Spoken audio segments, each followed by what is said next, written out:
Welcome to Somewhat Awesome Films. Today we're going to be reviewing the movie ParaNorman. ParaNorman. Yeah, which is a stop-motion film by a company called Leica Studios. Leica. And the director, of course, was Chris Butler. Who's and done... it was co-directed by Sam Fell.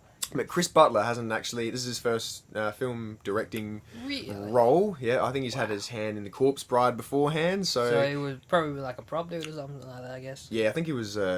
some kind of designer, some concept designer well, in Corpse Bride, but he obviously has a thing for horror films, because this is a children's horror film, basically. Children's horror film. Yeah, as much as you can describe it as that. It's not really scary, because kids can watch it, but...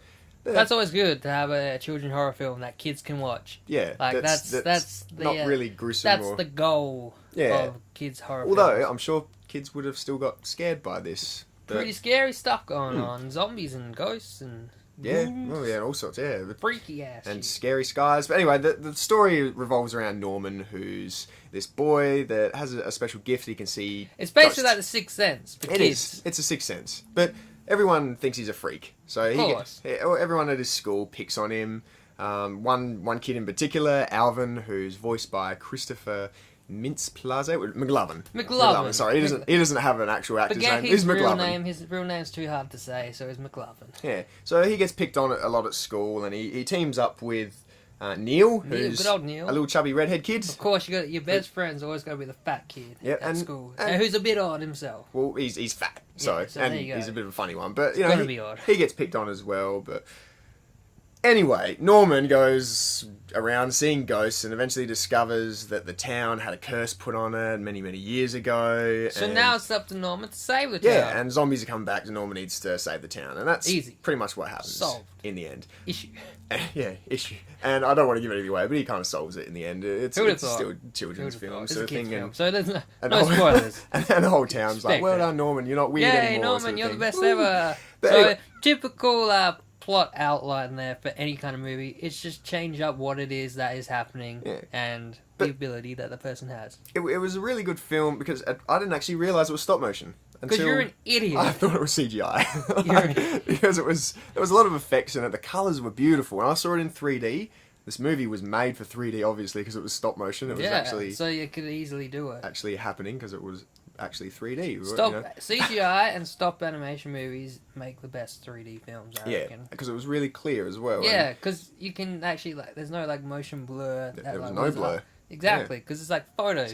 So it's easy. I was really impressed by the colours and the looks visually by this film. Awesome. Yeah, the effects were amazing. The 3D was really good. The story itself was also really good. I was a bit scared going into a kids' film to begin with. Yeah, I thought it was going to suck, but then of course, surprise, surprise, it was actually decent. Yeah, they end up throwing in enough jokes to keep adults entertained. It's the kind of movie that's like it's aimed for kids, but so adults can still enjoy it. It's not like preschool. Exactly. Preschool movie. It's not that. It's the and I mean, middle school. It still had a lot of slapstick in it, so the kids were cracking up laughing at the slapstick bits. But then they'd throw in an adult joke and you'd hear no kids laugh, and then me in particular was like cracking up laughing, thinking it was the funniest thing ever. The kids like, yeah, it's funny, let's laugh with them. Yeah, so I ended up enjoying the film, but it was also good to see a film outside of Pixar and all those kind of children's films. That was good. Where you really see that was actually really good. I think probably one of the better of the animation films I've seen this year. But, hey. Anna Kendrick also voiced in this one. There's quite a few. Voice actors these days have kind of been replaced by the star power, hasn't it? I'm guessing they get paid good money for voice acting in these films. Yeah, no, because normally, back in the day, used to be cartoon voice actors were the big thing. Get them in. But now it's grab actors. Grab a couple of celebs like Anna Kendrick, Casey Affleck, Leslie Mann's even in it, Jeff Garlin.